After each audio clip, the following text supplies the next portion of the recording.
Hey everybody, nice to see you all. Those at home and those in the meeting room and sitting in the Zendo, thank you for participating in this session. When I talked to Roshi about it, or texted him to be precise, about whether he had any hints about what he'd like me to talk about, he said, I'll include something about the heart in our practice. And I had a number of ideas going around in my head, but that just clicked with some things I was thinking about. That, the heart in our practice matters a lot to me, matters a lot in general, although it might not always look exactly that way. Something I've heard a lot from those who don't take to Zen is it can feel cold, or even people think that about Buddhism in general. They see that it looks kind of formal and maybe austere, and they come in for a sitting and everyone's silent. Nobody claps you on the back and says, "Hey, so glad you're here, glad you made it, dude." Yeah. Of course, we're better at GMZC and the Abbey. We're friendly to newcomers, but still, it's not that kind of enthusiasm you get from a more evangelical setting, right? We're not bubbly. Zen, you can't say Zen is bubbly, can you? Hey, have you heard the good news? Buddha says everybody can get enlightened. We're not like that, right? Americans can come in and feel they haven't been sufficiently welcomed. They're left to figure many things out for themselves. Maybe they're doing it wrong. Like I say, we do it better at the Abbey now, and it's not near as austere as the ancient stories, where, if we wanted to train at the Abbey, the Roshis would make us sit out in the snow for a week, right, before they'd let us through the gate. In some places, they'd even give newcomers beatings and drive them away, and they'd have to come back again and again to show their merit, to show they were tough enough for the practice.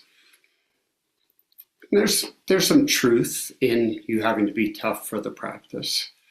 You got to have some chutzpah. That's what Daido Roshi used to say, chutzpah. You need a little chutzpah. But, sometimes people manifest their chutzpah in different ways. But still, if you do much reading of ancient stories, there's a lot of hitting and slapping and nose tweaking and even cutting off of fingers, even arms. There's a koan that involves the breaking of a leg. And of course, it's all meant to be expedient means. After all, if getting hit or having your leg broken provokes enlightenment, maybe it's worth it, right? So I guess that's the attitude. But of course, we do better than that now. We've gotten a little bit softer, right? Considerably softer. And it still works. But still, there's the long hours, there's sitting through pain. Let's just say, when I came to the practice, it didn't seem warm and fuzzy. But if you face it head on, Zen practice isn't any harder than life, is it? Life dishes it out in much the same way. I think they're maybe about equivalent, which is probably as it should be. You have a tough practice that makes you able to deal with the toughness of life. But still, it's funny, I think sometimes that we talk about taking refuge in the practice, and, the refuge is a little bit like a boat sinking, so you take a lifeboat, but the lifeboat's still in the stormy seas and you're getting thrashed around, right? It's a little bit like that, it's a little bit, it's refuge for sure, but, it's still kind of stormy, right, at times. But if you scratch beneath the surface, though, I learned over time that you had to, if you look, there was plenty of warmth. I know those of us who've practiced for a long time feel the heart in the practice, even if it's not like on our sleeves, on the sleeves of our black robes, right? We don't wear our hearts on our sleeves, but but it's there. Nevertheless, I couldn't talk to my early teachers, Maizumi or Daido, about emotions. They just say, just go back to the breath, right? And I was a hippie. I came to practice. I was all, come on, people now, smile on your brother, everybody get together, try to love one another right now. I was amazed that we had to sit for 12 hours and our bodies would hurt. And we had to get up early in the morning and it was tough. And, but it was a bit of an adjustment. I didn't find it as warm and fuzzy as maybe I expected, having been in the hippie movement and the human potential movement. And, but it's funny you couldn't say that Maizumi Roshi was gushy, but there's stories of him, many stories of him crying when a student brought their emotional pain to him. There's this one story of a practitioner I knew. The story is actually a couple of stories in my book, One Bird, One Stone, about Maizumi involve his warmth, his heart, his compassion. There was one story about a practitioner who had been a dancer, and her career was ended because she was pushed in front of a subway train, and actually she lost part of one foot. And that's probably what drove her to practice.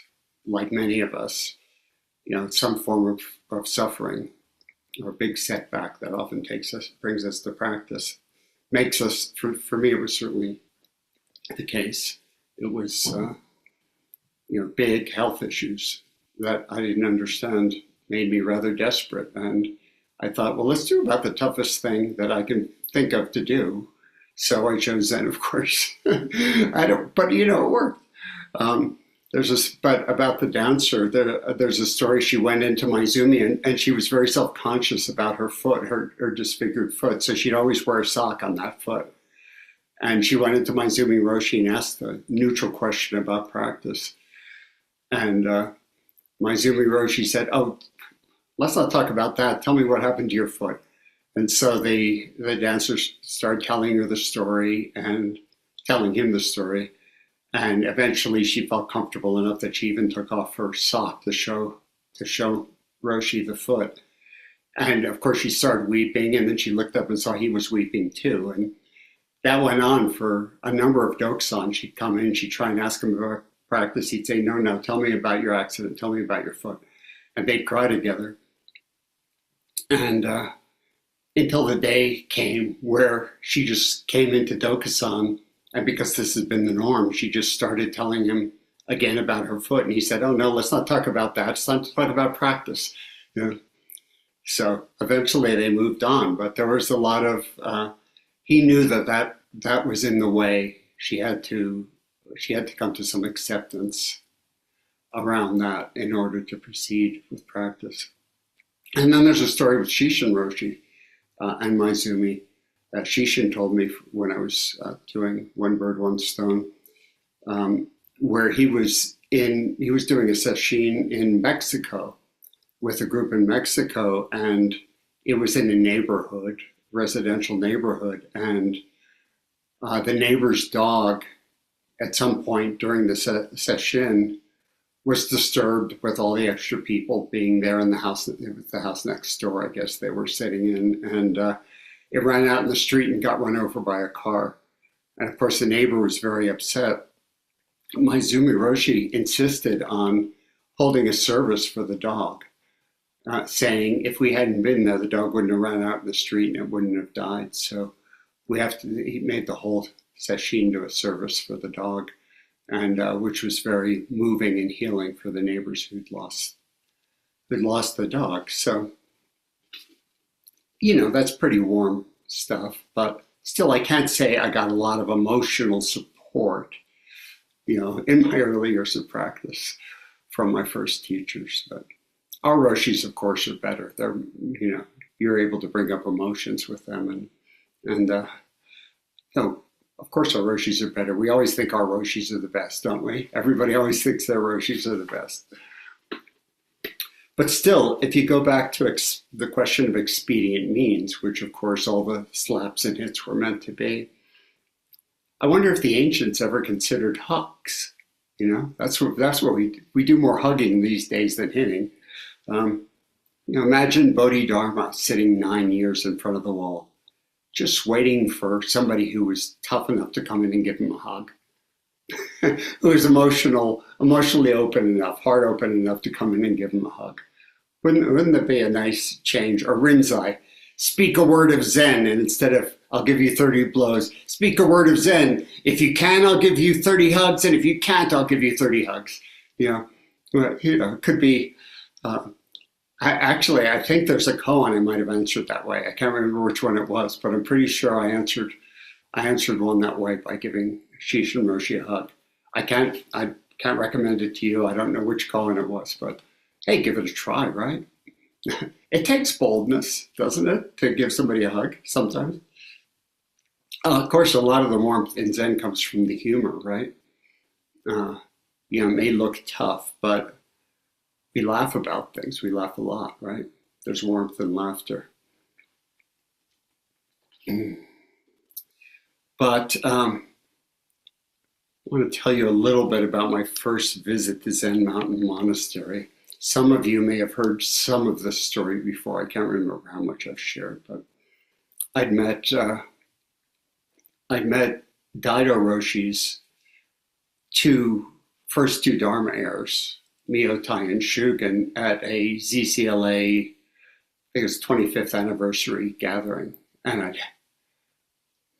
by great good fortune, I happened to be seated at the same table with them. And I thought, who are these two beings with light bulbs inside their head? Because that's what they seemed like to me. They were so bright, and they were so warm, and they were so open and so clear, funny. Just thought, I like these people. I've got to go check out their monastery. I've got to check out what they're doing. And they were very enthusiastic about me coming to visit sometime. And next year I was on the East Coast, and I had just a day. So I set up that to spend the day and the night, go visit Zen Mountain Monastery. It's outside of Woodstock. And the first night, it took me longer to get there and to find the monastery than I expected. And so I came in a little late. I ended up sitting downstairs in the dining hall because I didn't even know where the meditation hall was, where the Zendo was. It was on the second floor. But anyway, Shugen came down afterwards, found me, and gave me a warm welcome and showed me where I could sleep. And I got up the next morning for Zazen. And the Zendo and Zen Mountain Monastery, it's huge and cavernous, and it's big. It's got a intense feel to it, but also it's so big, much bigger than ZCLA, what I was used to. And so I was a little bit like, a little nervous to start with. Also, I'd heard that Daido Roshi could be a real dragon, and I'd never met him. I just heard that he was a kind of, you go to Trumper Mountain and meet the dragon. It was that kind of thing, And then I found out that they were quite dragon-like in the way they practice. They actually shouted in the Zendo. When during the first couple of sittings, if somebody's nose ran and they went to get a tissue, there'd be a monitor would yell, "Let it run!" Because you're in the dampest climate in the world. It's always raining there.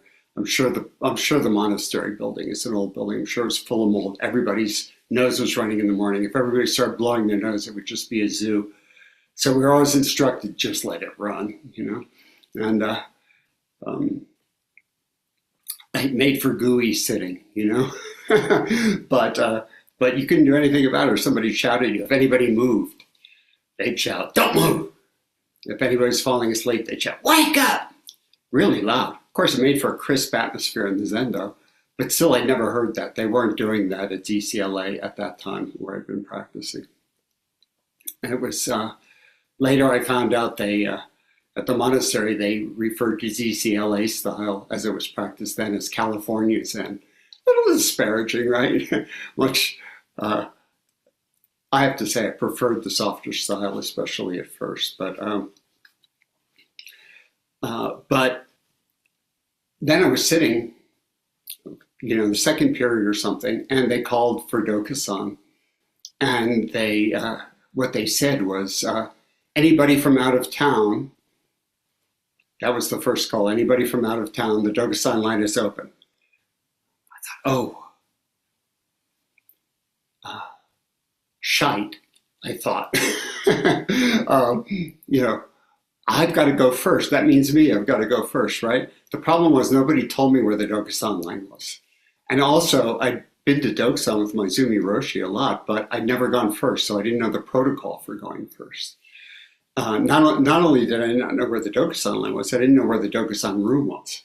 So I got up the way we do in ZCLA. At that time, I was using a sitting bench because it took ages for my legs and hips to open up to where I could sit on a zafu. And I was only a year and a half, 2 years maybe into practice at that point. And so I stood up and was quietly folding up my sitting bench, and the monitor shouts, "Move quickly!"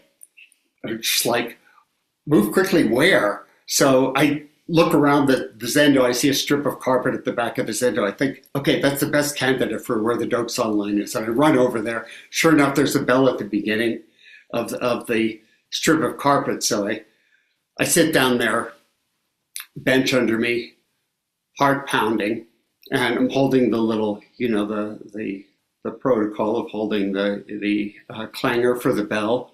And I know you're supposed to clang the bell when you hear the Roshi's bell ring, but was I going to hear the Roshi's bell ring because I was the first one? And I knew the protocol was that you bow at the door with the student coming out, but what do you do if there's no student coming out? Besides, I didn't know where the Dokusan room was, so this strip of carpet was at the back of the zendo, and there was kind of a half wall next to me. And so I could kind of, peer over the half wall and kind of look up and down the hallway on the other side, and I could see 3 different doors. As far as I knew, any of them could be the Dokusan room, and nobody had told me. And then I thought, well, if it is the Dokusan room, and I hear the Roshi's bell, do I open the door? There's nobody coming out. So do I just open the door and bow in the doorway, and then do I go in and bow before the Roshi? And I had no idea. And like I say, there's 3 doors. I don't know if you've ever read the old story, The Lady and the Tiger. It's a famous story that a lot of high school students used to read. There's 3 doors. One's got a beautiful maiden, one's got a tiger. So depending on which story we didn't have. I didn't think there were beautiful maidens behind any of the doors, but I thought there was a tiger behind one. It was my business to face him. So anyway, so sure enough, the Roshi's bell comes, and I think I just got to make a choice. So I stand up, I'm folding on my bench. Again, the monitor shouts, "Move quickly." I'm thinking, move quickly where? So I run into the back hallway, and my best guess for where the Dokusan room was is there's a swinging door at the end of the hall. And I thought, okay, it's got to be behind there. But is it directly behind there? Is there another inner door? I didn't know. But in Zen, the best thing is when in doubt, bow, right? So I did a full prostration on the floor, and in front of the swinging door, and the monitor shouts, "No, no, no, no, no." And he says, "Chiquito, go help him." And Chiquito jumps up, runs over, grabs me bodily, thrusts me through the swinging door,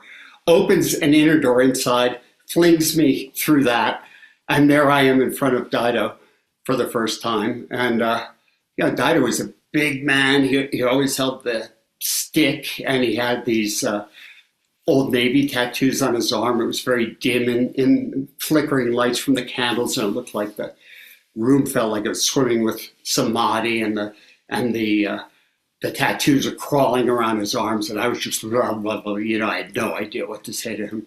Just completely lost it. Anyway, I don't know how I got through. I said something stupid, and he rang the bell, and out I went. Well, then they proceeded to do a service, and they were even shouting each other in the service. Like, is attendant, is that any way to hold the incense, and they were shouting instructions to each other. I thought, this place is no place for me. So I was supposed to stay the whole day, but as soon as the service was over, I went right upstairs. I packed my stuff. I thought, Zen Nazis, I'm getting out of here. I can't take this stuff. I've never been treated like this in my life. I was so offended. And those of you who know me well, you may know that I'm famous for not having any sense of direction. So I came out of the dormitory room with my backpack, my sleeping bag, and again, I'm faced with 3 different doors, and I don't know which one leads down to the outside. So I just choose one. I go down the stairwell, and at the bottom there's a door, and I think, okay, I'm getting out of here. I'm just not even going to say goodbye to anyone. As far as I knew, this was the outside door. I was going to get in my car and just fly to freedom and never come back. So I push open that door, and guess where I am? I'm in the inner office, and and the monks who are in charge of the place are all sitting at their desks, and Shugen is there. Now he's Shugen Roshi. At the time, he was just the senior monk, and Shugen looks up at me and he says, "Oh, you have to leave so soon." His face was so warm, and he came around the desk, he gave me this tremendous hug, just like I think Rinzai should do. We have to go back and rewrite those old collections of koans. But anyway, he came around and gave me this big warm hug, and he said, "So great to have you here." And it just felt like not only was there a lamp inside of his head, which was visible somehow, but he just had the warmest, most compassionate eyes. I was so confused. I just kind of blubbered something like, "Yeah, something came up. I have to leave early. Sorry." He says, "I hope you'll come back one day."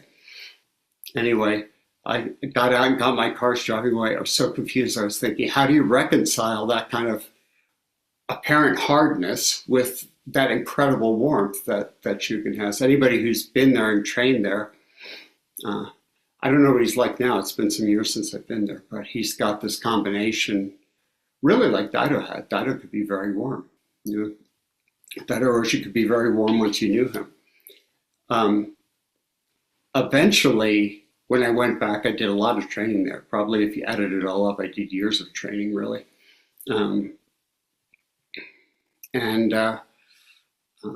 I learned to accept it as kind of theatrics. They'd be hard or brusque in the Zendo, which certainly made for a crisp atmosphere. And then the person who yelled at you in the Zendo would be your best friend at lunchtime. So I learned not to really make a big deal of it, But still, I would not have survived in Zen if I hadn't had the good fortune of being at Naropa. And I got myself assigned as a student assistant when I was in the MFA writing program there. I thought, I'm scared of this guy. I should get myself assigned. You had to assign yourself to somebody as a student assistant. I thought, I'm going to assign to Daido. I'm scared of him. So he's the best person to assign myself to. And he didn't remember me, but he knew I was a serious Zen student. And he was there for more than 2 weeks. And he kept up the stern kind of Zen master exterior for about 3 days. But, I was taking him shopping, helping him do his laundry. I was just doing everything with him. And it broke down pretty quickly. And we started talking. And basically, we developed a friendship. It wasn't, he was always an elder and a mentor, but we developed a very warm personal relationship. And then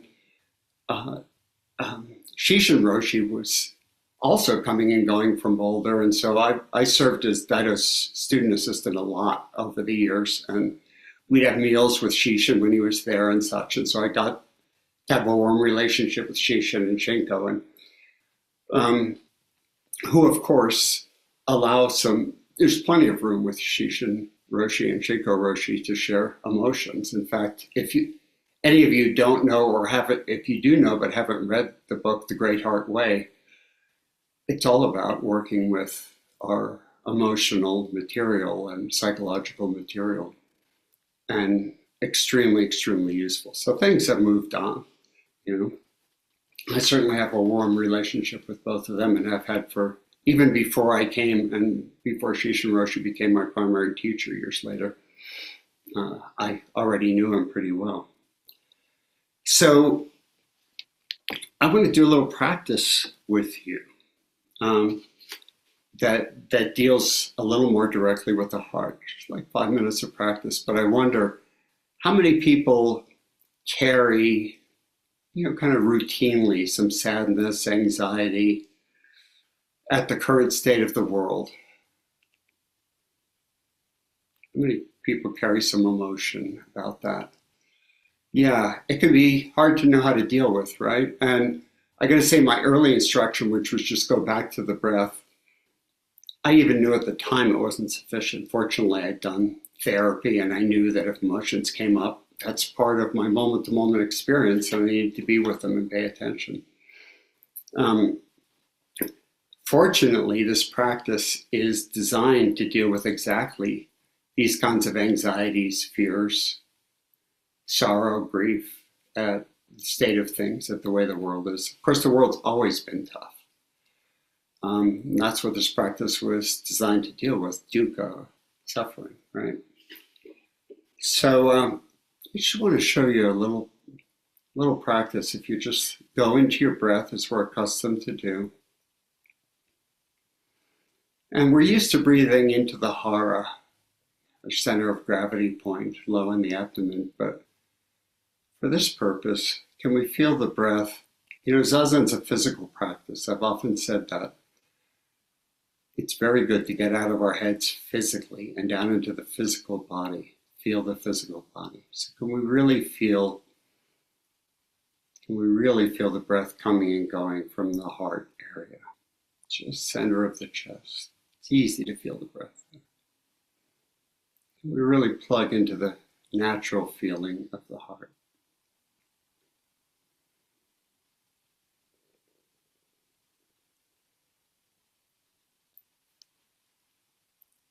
In the greater universe, physicists like Shishin Roshi will tell you that positive and negative energies exchange all the time. There's no problem. The universe doesn't judge what's good or bad or what's positive or negative. Is creation better than destruction? It's all just energy, right? Well, the heart actually has that very similar power. Can actually, if we allow ourselves to breathe into the heart, and as though we were sipping at the reservoir of anxiety or fear or grief, unease, stress, whatever we carry. You can imagine that on an inhale, we're drawing that without reservation into the heart. We can't get away from it anyway, right? We've all tried pushing away our emotions. It doesn't work. So what if we turn around and invite them into the heart, knowing that the heart, like the universe at large, has this power of taking what we see as negative, which is really just energy, and turning it and breathing it out as transforming it into compassion, love, positivity. This is similar to Tonglen practice in Tibetan practice. However, Tonglen practice doesn't deal with your personal suffering. It deals with the whole suffering of the world. I don't recommend taking on that practice without a guide who's familiar with it. In fact, Tibetan teachers will say that doing it for one's own pain is not real Tonglen. So great, it's not real Tonglen, but I can tell you it works for our pain. It works for our suffering. What if we just allow any pent-up, stuck energies? We allow on an inhale, allow that feeling of stuck energy to just release into the heart, and on an exhale, we just breathe it out and allow it to turn into positivity, love, compassion.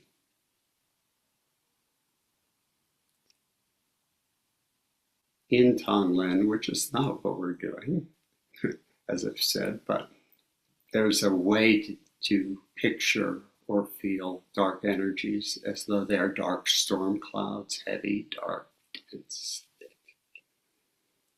Breathe that into the heart, and then as we exhale, they transform to lightness, clarity, brightness.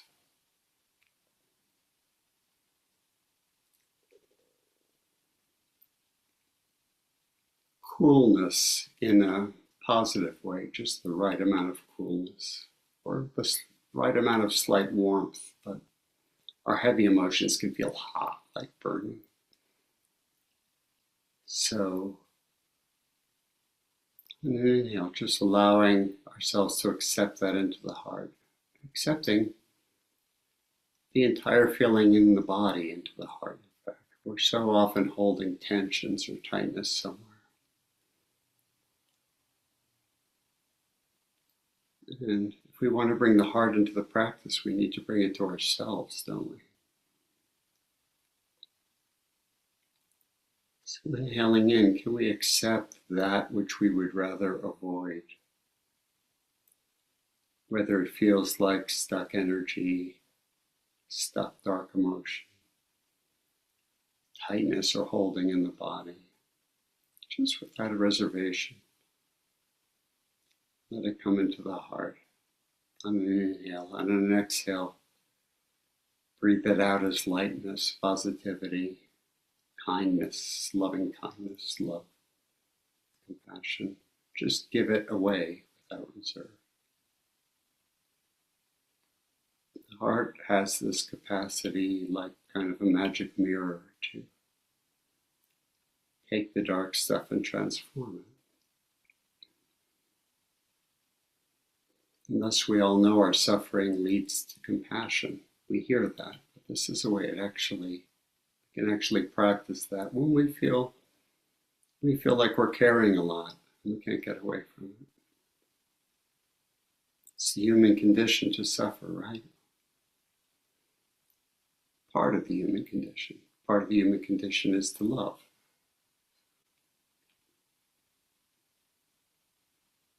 Inhale, letting that darker, heavier energy into the heart. And exhale, releasing. The whole body releases and relaxes. At the end of the service today, Corin recited the basic metta instructions. May you be happy, may you be safe, may all beings be healthy. May all beings be at ease. May all beings be realized. So on the exhale, if you wish to, just to yourself repeat any of those phrases or add anything that feels appropriate. It's a way to kind of combine metta with transforming our own stuck places.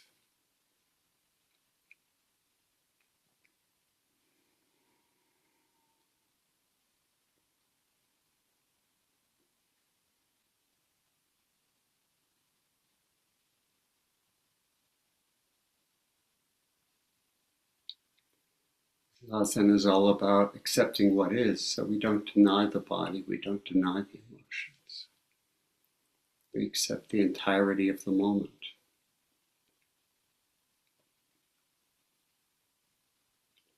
But that doesn't mean we have to be burdened, ground down by it. What if we can just give it away, really turn it into compassion like we always hear we can do?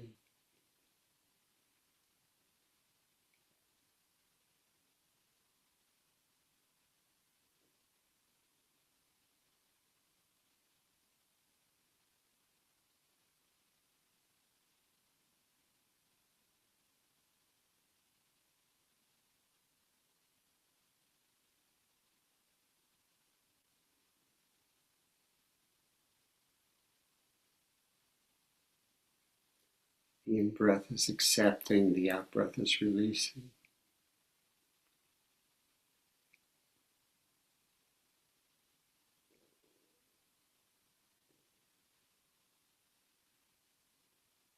We give away all our compassion, all our positivity and love. It refills from beneath. Don't worry.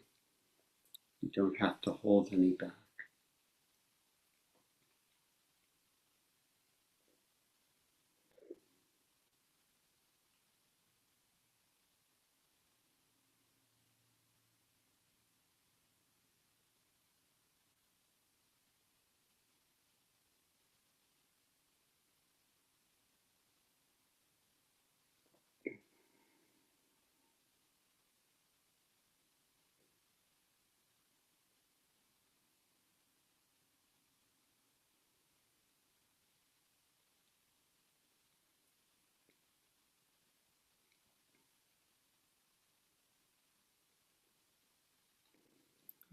So for now, I'll just leave you to use that practice in the future as feels fit.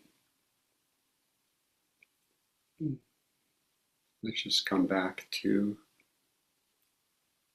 ordinary Dharma talk mode. Open our eyes if they've been closed. And we'll just finish up this talk and ruin that nice feeling by talking about it. So just because the universe doesn't make distinctions between creation and destruction, good and bad, let's not make the mistake of thinking it's cold and impersonal. You know, the old translations, if you ever read them, they would talk about the void. You know, they would often translate emptiness as the void, and it sounds kind of cold and impersonal and scary, but remember, we live in the universe, and not only us, but cats and dogs and other beings that love and that share love and warmth. There's plenty of heart, there's plenty of love in the universe. And where did it come from if not from the universe? Just because we're the perpetrators of it, in part, we didn't make it up, right? Our Buddha nature, the universe itself, has that in it. It has warmth, it has love in it. It's part of our practice. It's not impersonal.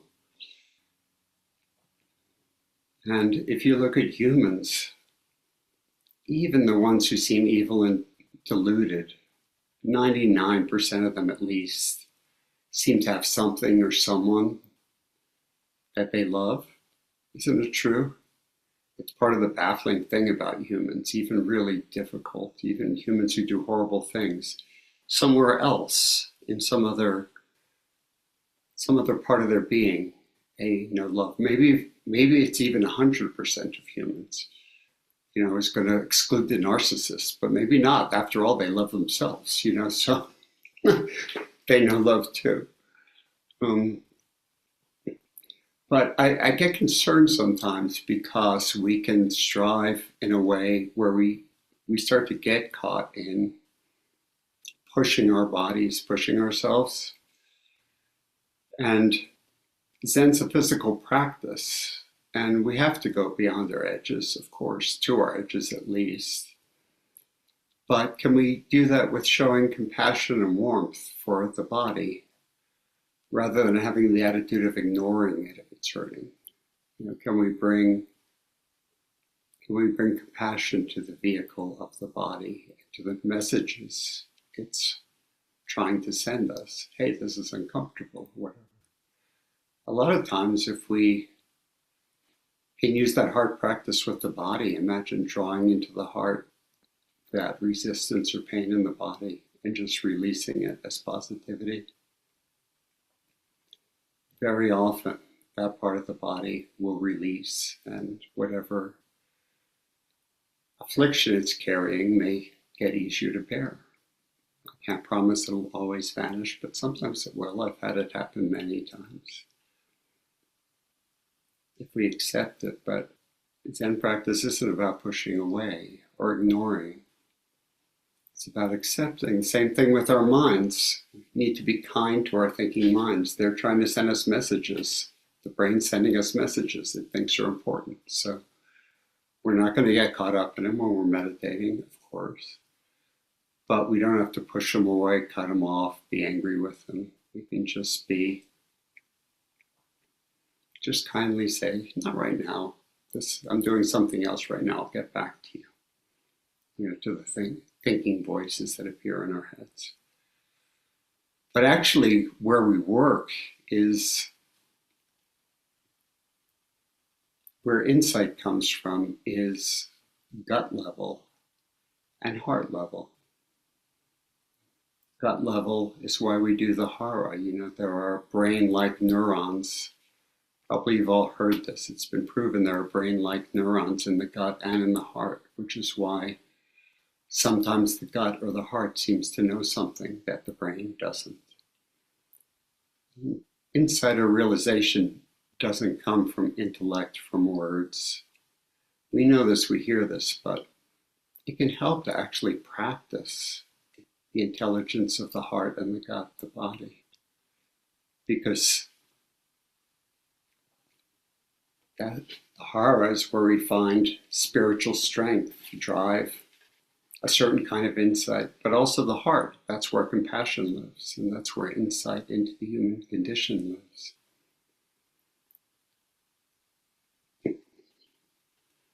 So please embody, drop out of the head into the body.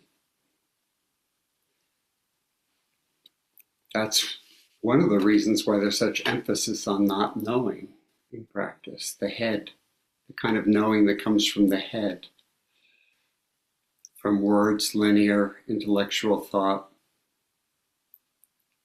The brain only knows, it only repeats the stuff we know already. It recombines it in different ways. But if you want to be intimate with the great mystery, which is what we're doing in practice, it can't be, you can't use thought to get there. It comes through the heart, through the gut.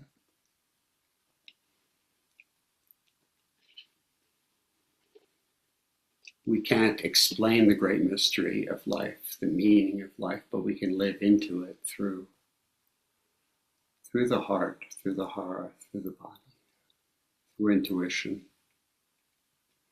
That inarticulate language of the heart and gut can speak volumes if we listen for it. It's quieter. So I encourage us to look for the heart in practice. That inarticulate wisdom, especially of the heart, it knows beyond knowing, and that's where we need to go in practice. Knowing beyond knowing. And thank you all for sharing this time.